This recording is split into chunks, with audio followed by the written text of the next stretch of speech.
ये बिल्कुल सहज सरल बात आपको बता रहे हैं। यदि कब्ज रहित होना है तो प्रातः काल उठ करके सबसे पहले भगवत स्मरण, गुरुदेव को प्रणाम, वृंदावन को प्रणाम, संतों का स्मरण, फिर पानी को गर्म कीजिए। आधा लीटर, पौन लीटर, 1 लीटर, 1.25 लीटर, जितनी तुम्हारी पीने की सामर्थ्य है। रुचि नहीं कह रहे, पी सकते हो। ऐसा गर्म नहीं, चाय जैसा, हल्का गर्म करके और वज्रासन में बैठ करके आराम आराम से पीजिए। 15 मिनट वज्रासन में बैठकर धीरे धीरे पीजिए।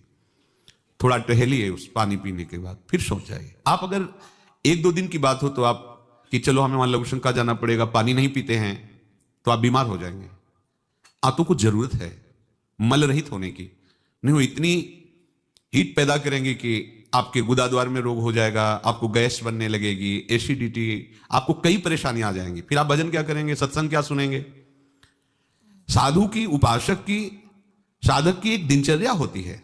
ऐसा नहीं होता कि मनमानी आचरण। आपकी दिनचर्या सही नहीं तो आपका भजन कहां से सही होगा? आपका जब पेट साफ रहेगा तो आप आराम से प्रसन्न मुद्रा में भजन कर सकते हैं। आपकी आंतों की सामर्थ्य ये समोसा, चटनी और ये मूंग का हलवा, ये विविध प्रकार के पदार्थ पचाने की नहीं है। ये उनकी है जो बहुत मेहनत करते हैं, किसान हैं, सेवा कार्यरत हैं। आपको तो बस मूंग की दाल या घिया की सब्जी और 2 रोटी प्राण पोषण के लिए चाहिए। प्रसाद पाने के बाद आपको लगे कि मैं अभी 2 रोटी पा सकता हूं, इतने में बंद कर दो, क्योंकि हमें पानी भी इसमें डालना है, वायु के लिए भी खाली रखना है, पूरा यहां से नहीं ठांस लेना है। इसके बाद तुम घूमो वैद्यों के पास कि कब्ज है, पेट में गर्मी है, धातु रोग हो गया है। ये सब लक्षण तुम्हारी प्रमाद स्थिति के हैं। मनमानी आचरण। भागवतिक सत्संग के साथ साथ आपकी शारीरिक दिनचर्या के भी सत्संग हुए हैं। ऐसा नहीं कि ऐसी बात पहली बार बता रहे हैं। कब्ज रहेगा तो स्वाभाविक वीर्यपात हो जाएगा।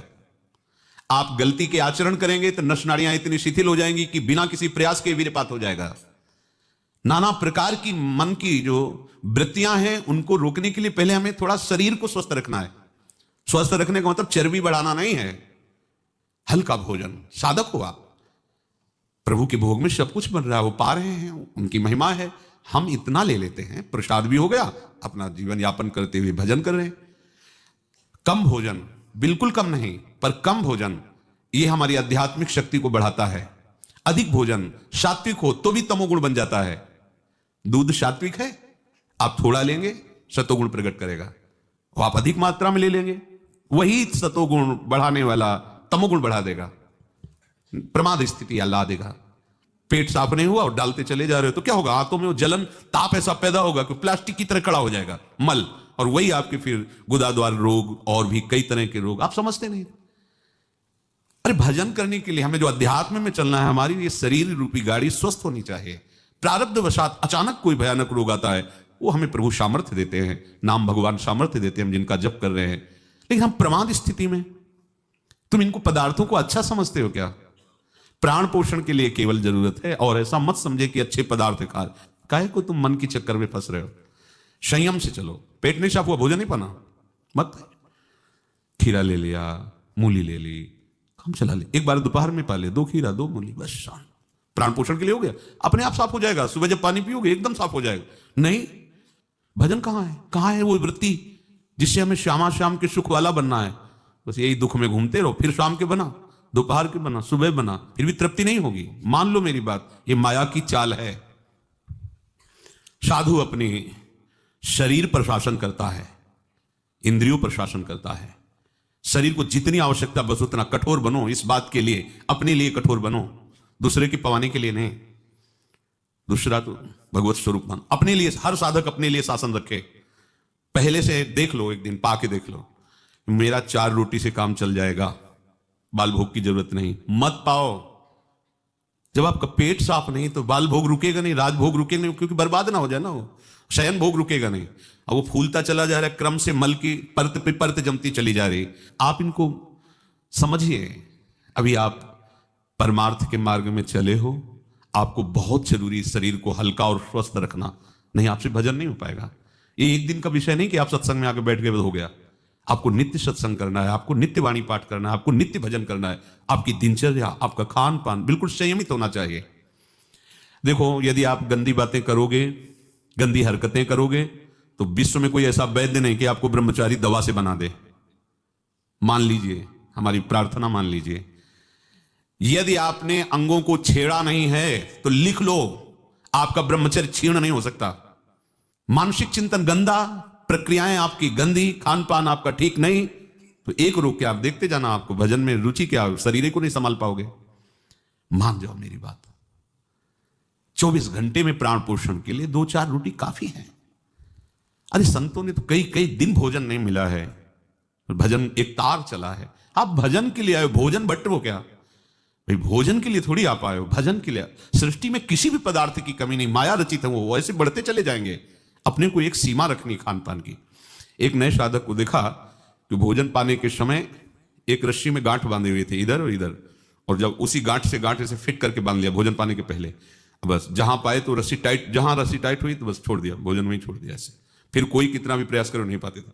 ये बाहर है, आंतरिक जितेंद्रियता की बात नहीं, इसकी जरूरत नहीं रस्सी की पेट में बांधने की, पर अच्छा लगा। प्रारंभिक स्थिति में ठीक है कि हाँ जहां टाइट होगा तुम खोल, मतलब बंद कर देंगे, तो उससे पहले ही देख लो कि हमें इतना पाना। ये जहर है और ये जीवन है, दोनों बात समझो। अधिक पौष्टिक पदार्थ आपको ब्रह्मचर्य नहीं रहने देगा। अधिक पौष्टिक पदार्थ आपकी आंतें खराब हो जाएंगी, पच नहीं पाएगा। क्योंकि आपसे सेवा नहीं होती। अगर 8-10 घंटे पसीना वाली सेवा हो कि फावड़ा चल रहा है, आप हल जोत रहे हैं, बड़ी मेहनत कर रहे हैं, दौड़ भाग हो रही, चलता रहेगा, आप पाइए पच जाएगा। अब आपको सेवाएं हैं नहीं, आप मनमानी रसेंद्री की तृप्ति के लिए, ये शरीर तो पंच भौतिक ही है ना। उचित आहार कितनी बार समझाएं। जैसे भोजन आवश्यक है वैसे ही जल आवश्यक है, उतना वायु। ये पेट बना हुआ एक थैली है, तुम नहीं हो पेट, तुम नहीं हो रसेंद्री, तुम नहीं हो भोक्ता। काहे को मूर्खतावश ये जो शरीर रूपी गाड़ी मिली इसको नष्ट कर रहे हो और अपनी यात्रा को रोक रहे हो। इसका एक सिद्धांत है, एक हिस्सा अन्न, एक हिस्सा पानी और आधा हिस्सा वायु के लिए रहने दीजिए। ऐसे रखा जाता है, तभी आप देखना ऊर्जा शक्ति आपकी बढ़ेगी, भजन की वृत्ति बनेगी आपकी। अब यहां चारों हिस्सा में अन्न भरा हुआ है और ऊपर से पानी, रुचि नहीं है पीने की, क्योंकि वो अंदर ऐसा जहर बनता चला जा रहा है। जल जब जाता है तो लघुशंका के द्वारा बहुत से ऐसे पदार्थ है जो हमारे शरीर को हानि करने वाले, उनको निकालता है जल। मल की आंतों में जाकर मलाशय में वो मल को गीला करके निकालने की चेष्टा करता है। अब हम भजन को तो देख नहीं रहे हो, भोजन को देख रहे हैं। इस समय ये प्रार्थना मान लीजिए, आपका जीवन स्वस्थ होना चाहिए। अचानक कोई असाध्य रोग आता है तो भगवान सामर्थ्य देते हैं, पर आप खुद अपना नाश कर रहे हैं। अधिक भोजन करने वाला, स्थूल प्राण वाला, चंचल मन वाला कभी भजन में नहीं रुचि हो सकती। सूक्ष्म भोजन वाला, सूक्ष्म प्राण वाला, सूक्ष्म मन वाला भजन करता है। मान लीजिए आप लोग पता नहीं इतने भोजन के पीछे क्यों पड़े हैं। आपके पेट में कब्ज, 2 दिन उपवास रहे, नहीं पाना है भाई, नहीं जगह है, पानी अपने आप साफ हो जाएगा। नहीं, भोजन 3 टाइम डालना है। ऐसी कोई औषधि बनी है क्या कि आप कुपथ्य करते रहो, मनमानी आचरण करते रहो, आप ठीक हो जाओ? अगर बाई चांस किसी को ऐसा कब्ज है तो बताया है आपको, इस वर्षों सेवन की हुई औषधि, जब कभी ऐसा लगा तो छोटी हर 1 चम्मच और 1 चम्मच ईसबगोल की भूसी उसमें मिला लीजिए। शाम के 200 ग्राम 250 ग्राम गुनगुना दूध से ले लीजिए। ये ऐसी है कि आपको बार बार परेशान नहीं करेगी, पर ये धीरे से आपके कब्ज को, क्रम को नष्ट कर देगी। जो अंदर बना हुआ कब्ज है वो धीरे धीरे कई दिनों तक बराबर लेते रहिए। पकवान, गरिष्ठ पदार्थ ये उपासक के लिए वैसे ही अनुकूल नहीं, भले कब्ज ना होती तो भी अनुकूल नहीं। आप मूंग का हलवा पाएंगे, आप बादाम पिस्ता पड़े हुए पदार्थ पाएंगे, आप भजन करेंगे कैसे? मतलब क्या केवल रसेंद्री की तृप्ति ही हमारा उद्देश्य है क्या? कैसे तुम्हें ये बात अच्छी लगती है कि हमें पदार्थ भरपेट पाने?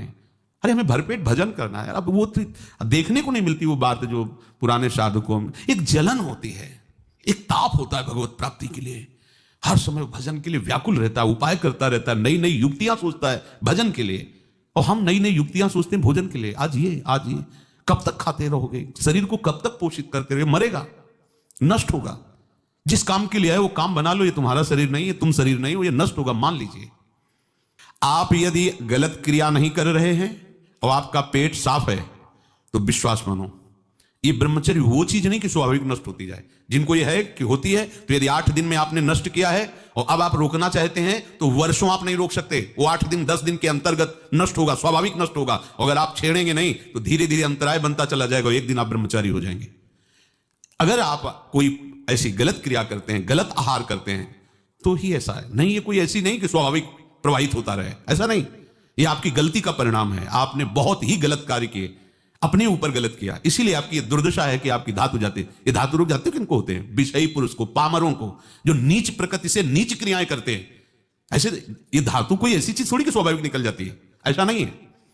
एक मनोवाह नाड़ी है अंदर, भीष्म पितामह जी परम ब्रह्मचारी हैं, वर्णन करते हैं। अगर उसको ताप नहीं पहुंचा मनोवाह नाड़ी को, तो वीरपात हो ही नहीं सकता। ये तभी पात होता है जब उसका ताप की दो प्रक्रियाएं, पहला चिंतन, दूसरी क्रिया। अगर आपने कामाशक्त होकर चिंतन किया तो कामाग्नि मनोवाह नाड़ी को ताप से युक्त कर देगी। अब वो क्रिया हो ना हो, वो आपका नष्ट हो जाएगा। आपने कोई क्रिया की तो नष्ट हो जाएगा, ये कोई सवाल ही नहीं उठता। ये नई नई अवस्था के बच्चे धातु रोग से ग्रसित हो रहे हैं, कमर दर्द कर रही है, आंखों में कम दिखने लगा है, ये परेशानियां वो परेशानियां। इसका कारण आप हैं, आप देखिए ना। इस विषय पर कोई चर्चा नहीं करना चाहता, ना सुनना चाहता, केवल पशुवत आचरण के लिए छूट मिल जाए बस। सावधान रहिए, ये जीवन खिलवाड़ नहीं, चाहे आप गृहस्थ हो चाहे विरक्त हो। ये जो ब्रह्मचर्य है ये आपको अच्छा गृहस्थ बनाएगा, ये ब्रह्मचर्य आपको अच्छा उपासक बनाएगा। अगर आप इसको यूं ही छीण करते रहे, चाहे गृहस्थ हो या विरक्त हो, तो आप किसी काम के नहीं रह जाएंगे। ध्यान रखना, किसी काम के नहीं रहे। कुछ दिनों के बाद आपके शरीर में जगह जगह पीड़ाएं होने लगेंगी, चिंतन आपका सामर्थ्यशाली नहीं रह जाएगा, स्मृति शक्ति आपकी लोप होने लगेगी, और जिसे आज की भाषा में डिप्रेशन कहते हैं उसके शिकार हो जाओगे। देख लेना, आप देख लेना, मान लेना। ब्रह्मचर्य ऐसी सामर्थ्यशाली, एक बार श्लोक बोलो कंठस्थ हो जाएगा। अगर शरीर स्वस्थ है, कोई अन्य औषधियां या अन्य इस तरह के विकारात्मक पदार्थ अंदर नहीं जाते, और ब्रह्मचारी तो एक बार पूरी बात बोल लो, चाहे जब सुन लेना हो जीवन में सुनाई दे देगी। आपको स्मृति नहीं, प्रभु की स्मृति नहीं, आपको अपनी दिनचर्या की स्मृति नहीं। साधक का दर्शन मात्र सुख प्रदान करता है। कैसा स्वरूप होता जा रहा है, कैसी आपकी भावना बनती जा रही, कैसी आपकी दिनचर्या होती जा रही, कभी लौट कर देखो ना अपने जीवन में। सबसे प्रार्थना है, केवल प्राण पोषण के लिए ही भोजन है, स्वाद के लिए नहीं है। ये इंद्रियों के विषयों में मत फंसो। कुछ दिन तो आप ऐसा करके देखो। अब ऐसा भी नहीं कि हट करके आप शरीर को नष्ट करने वाला चेष्टा शुरू कर दो, वही हम आधी रोटी पाएंगे या ऐसा नहीं, तो कई दिन चलेगा। युक्ताहार विहार से उचित भोजन करो। कई बार कहा है, शरीर को यदि कमजोरी महसूस हो रही तो दूध ले लिया, नहीं महसूस हो रही तो हाथ जोड़ दिया। नहीं आवश्यकता नहीं, जब होगी तो ले लें, घर ही तो है ना। आवश्यकता है फल ले लीजिए, नहीं आवश्यकता है नहीं डालेंगे शरीर में। फल क्यों डालें, जरूरत नहीं तो हम क्यों डालें। जितनी आवश्यकता उतना भोजन पाया, नहीं तो राधे श्याम और पाइए आप। हमारा एक बार से काम चल जाता है, भोजन से नहीं पाना 3 बार बाल भोग राज भोग, सब क्यों आप इस पे परेशान हो रहे हैं। ऐसी ये दिनचर्या आप लोगों की कोई भी हो ठीक नहीं है। आप भगवदाकार वृत्ति नहीं कर पाएंगे। वृत्तियां तो वही, चाहे शरीर में लगा लो चाहे प्रभु में लगा लो। तो यहां प्रभु कह रहे योन्ता सुखोन्तरा रामस, जो केवल अपने आराध्य देव के सुख में सुखी रहता है, आराध्य देव के सुख वाला है। और यहां विषयों के सुख वाला हम बनना चाहते हैं और चलते हैं परमार्थ के मार्ग पर। सावधान रहिए, बाह्य विषय दुख योनया हैं, आप देख लीजिए, भगवान के वचन हैं, इनसे दुख ही प्रकट होगा। उचित आहार, बहुत संयम चाहिए साधु को, बहुत संयम चाहिए। चाहे साधु का मतलब हम केवल भेष से नहीं ले रहे, साधुता के मार्ग से ले रहे हैं, भगवत प्राप्ति के मार्ग से ले रहे हैं। ये आहार विष भी है और अमृत भी है, दोनों बातें जान लीजिए। क्षुधा रूपी व्याधि की केवल चिकित्सा भोजन से करनी है। ये विलासिता बंद करो अपनी जबान की। बनने को सृष्टि में सब कुछ है, सब कुछ के भोक्ता हो क्या तुम?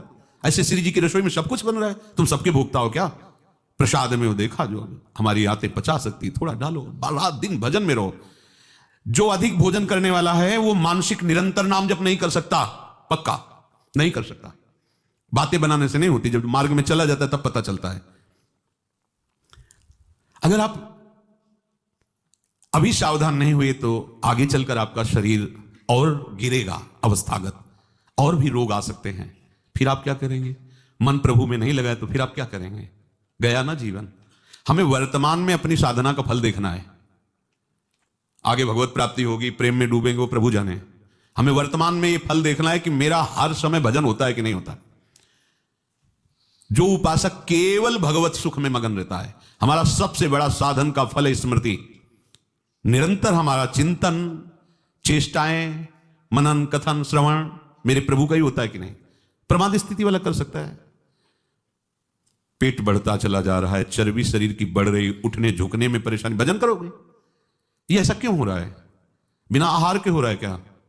अभी चलो आप ठीक से, अभी सूख जाओगे तो अपने आप सही हो जाओगे, तुमको कोई दवा खाने की जरूरत नहीं है। आपका तप बढ़ेगा, आपकी पवित्रता बढ़ेगी, आपका तेज बढ़ेगा, आपका भजन बढ़ेगा। अल्पाहार करो, शांत प्रसन्न रहोगे। देखो ना, जब पेट साफ हो और शरीर स्वस्थ हो शांत एकदम, मन बुद्धि एकदम सतोगुण में स्थित है, आनंद आ रहा है। 2 रोटी दोपहर के लिए ली, 2 रोटी शाम के लिए ली, खूब भजन करो। बनने को कुछ भी बने, यही तो खास बात है। हर वस्तु उपस्थित है, लेकिन आपको केवल अपने जीवन पोषण के लिए लेना है। यह थोड़ी कि सब कुछ है। यही आपकी जितेंद्रियता की परीक्षा है। जो अच्छे पदार्थ बने उनकी अच्छी भावना मत रखो, वो तुम्हारे भजन के नाश का कारण बनेंगे। ये हम अनुभव की बात कहते हैं। थोड़ा ले लिया, कभी बाई चांस वाली बात अलग है। थोड़ा गुलाब जामुन बट रहे, 1 रख, मन कह रहा 20, 1 रख दीजिए, बस। पहली बार कह दिया, अब दोबारा हमसे मत पूछना। कोई पदार्थ थोड़ा रख लिया, आप ये बात को समझो। ये प्रवचन में कहने की बातें नहीं, पर इसलिए समझा रहे कि जैसे घर के सदस्यों को तो ऐसे हम आपको बता रहे, घर के सदस्य जैसे, ये बहुत आवश्यक है। ये भोजन जहर भी है, अमृत भी है, दोनों बातें समझ लो। ये आपका जो समय बर्बाद हो रहा है ना, नींद, प्रमाद स्थिति, निरंतर भगवदाकार वृत्ति न रहना, ये सब इसका मूल कारण आपका आहार है। कई दिन भोजन नहीं मिलता साधुओं को। ऐसा तो नहीं कि ऐसे कहीं डाउन मिले, ऐसा नहीं होता। उनका सिंहवत स्वभाव रहता है, क्योंकि संयम, साधु का अस्त्र संयम है, उपासक का अस्त्र संयम है। मान लो आप लोग संयम के मार्ग पर चल रहे हो, उतना केवल भोजन आज से पाओ। हमारी प्रार्थना मान लो, आज्ञा मान लो, उतना पाओ। सेवा में तुम्हें थकान न महसूस हो, प्रमाद स्थिति न हो, पेट में कब्ज न हो, और मन प्रमाद में स्थित न हो। सूखी रोटी और दाल पाने वाले का मन काम चिंतन नहीं करता, ध्यान रखना। वो हलवा, पूड़ी, कचौड़ी, रसगुल्ला खा के देख लो, अगर काम चिंतन न हो तो हमें बताना। ये प्रवचन पर्सनल है, आपके लिए है, अपने लिए है। इसको धारण करो, तभी आगे बढ़ोगे। आप खान पान अपना ठीक नहीं रखेंगे तो साधना आपकी नहीं बनेगी, आप निराश हो जाएंगे भगवत मार्ग से, और प्रमाद स्थिति जरूर आ जाएगी अच्छे पदार्थ पाने वाले को। आप चैन से सो नहीं सकते, इंद्रियां आपको सोने नहीं देंगी। थोड़ा सा तो आप इस बात को समझिए, आप किस मार्ग के पथिक हैं। आप अच्छे पदार्थ पाएंगे और चैन से सो जाएंगे, ऐसा कैसे हो सकता है? इंद्रियां बहुत बलवान, बलवान इंद्रिय ग्रामो विद्वानम अपि करसति। बड़े बड़े ज्ञानियों और विद्वानों को भी भ्रष्ट कर दे वो इंद्रियां, प्रमथन स्वभाव वाली। और आप रसगुल्ला और हलवा खा करके सोचते हैं कि हम अपनी इंद्रियों पर विजय प्राप्त कर लें। कभी थोड़ा प्रसाद रूप अलग बात है,